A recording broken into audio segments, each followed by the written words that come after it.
Assalamualaikum warahmatullahi wabarakatuh. Perkenalkan, nama saya Delvia Wulandari, NIM 21200001. Pada kesempatan ini saya akan menjabarkan materi yang akan kami presentasikan, yaitu model pembelajaran dalam mata pelajaran PAI. Materi yang pertama yang akan saya jelaskan yaitu materi PAI SMP atau SMA. Salah satu materi PAI di SMP atau SMA kelas 7 adalah hidup tenang dengan kejujuran, amanah, dan istiqomah. Kejujuran adalah suatu sikap yang lurus hati, menyatakan yang sebenar-benarnya, tidak berbohong atau mengatakan hal-hal yang menyalahi apa yang terjadi atau fakta.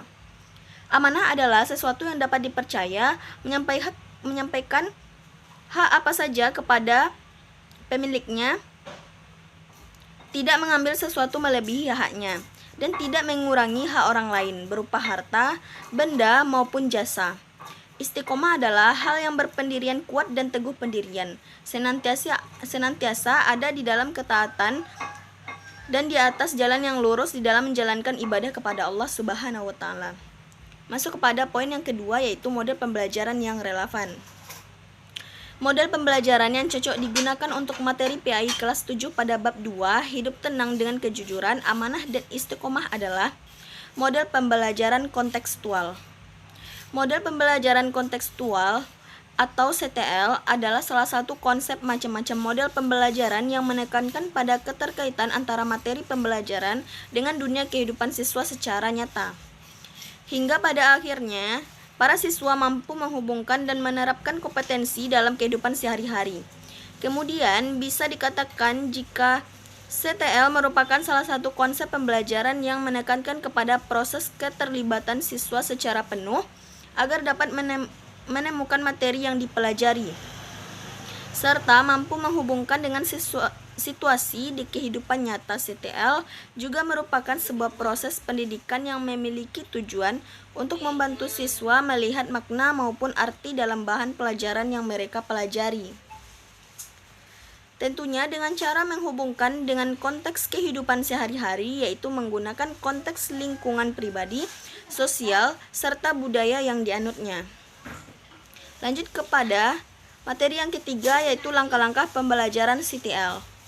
Yang pertama, mengembangkan pemikiran bahwa anak akan belajar lebih bermakna dengan cara bekerja sendiri, menemukan sendiri, dan mengonstruksi sendiri pengetahuan dan keterampilan barunya. Yang kedua, melaksanakan sejauh mungkin kegiatan inquiry untuk semua topik. Yang ketiga, mengembangkan sifat ingin tahu siswa dan bertanya.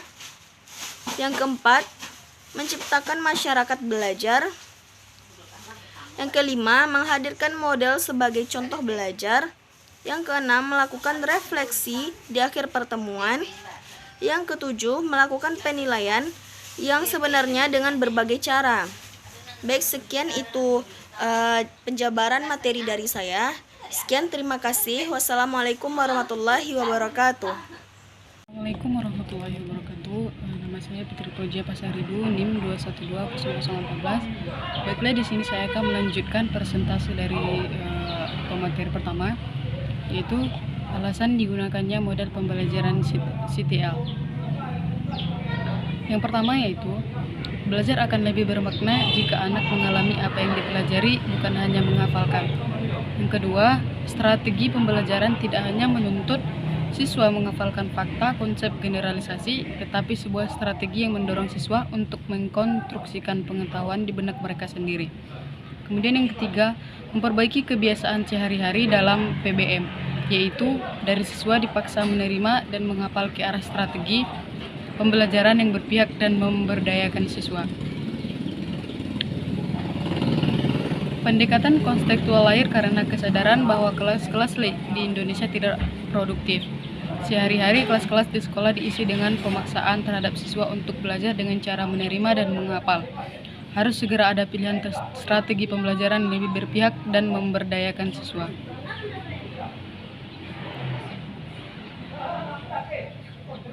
Kemudian, bagian E, kelebihan dan kekurangan dari model pembelajaran CTL. Kelebihannya yaitu yang pertama memberikan kesempatan pada siswa untuk dapat maju terus sesuai dengan potensi yang dimiliki siswa sehingga siswa terlibat aktif dalam PBM. Yang kedua, siswa dapat berpikir kritis dan kreatif dalam menggunakan data, memahami suatu isu dan memecahkan masalah, dan guru dapat lebih kreatif. Ketiga, menyadarkan siswa tentang apa yang mereka pelajari. Yang keempat, pemilihan informasi berdasarkan kebutuhan siswa tidak ditentukan oleh guru. Yang kelima, pembelajaran lebih menyenangkan dan tidak membosankan. Kemudian yang keenam, membantu siswa bekerja dengan efektif dalam kelompok. Yang ketujuh, terbentuk sikap kerjasama yang baik antar individu maupun kelompok. Kemudian, kelemahan dari model pembelajaran kontekstual ini yang pertama yaitu dalam pemilihan informasi atau materi di kelas didasarkan pada kebutuhan siswa, padahal dalam kelas itu tingkat kemampuan siswanya berbeda-beda, sehingga guru akan kesulitan dalam menentukan materi pelajaran karena tingkat pencapaian siswa tadi tidak sama. Kemudian yang kedua, tidak efisien karena membutuhkan waktu yang agak lama dalam PBM. Ketiga, dalam proses pembelajaran dengan mode CTL akan nampak jelas antara siswa yang memiliki kemampuan tinggi dan siswa yang memiliki kemampuan kurang. Yang keempat, bagi siswa yang tertinggal dalam proses pembelajaran CTL ini akan terus tertinggal dan sulit untuk mengejar ketertinggalan. Yang kelima, tidak setiap siswa dapat dengan mudah menyesuaikan diri dan mengembangkan kemampuan yang dimiliki dengan menggunakan model CTL ini.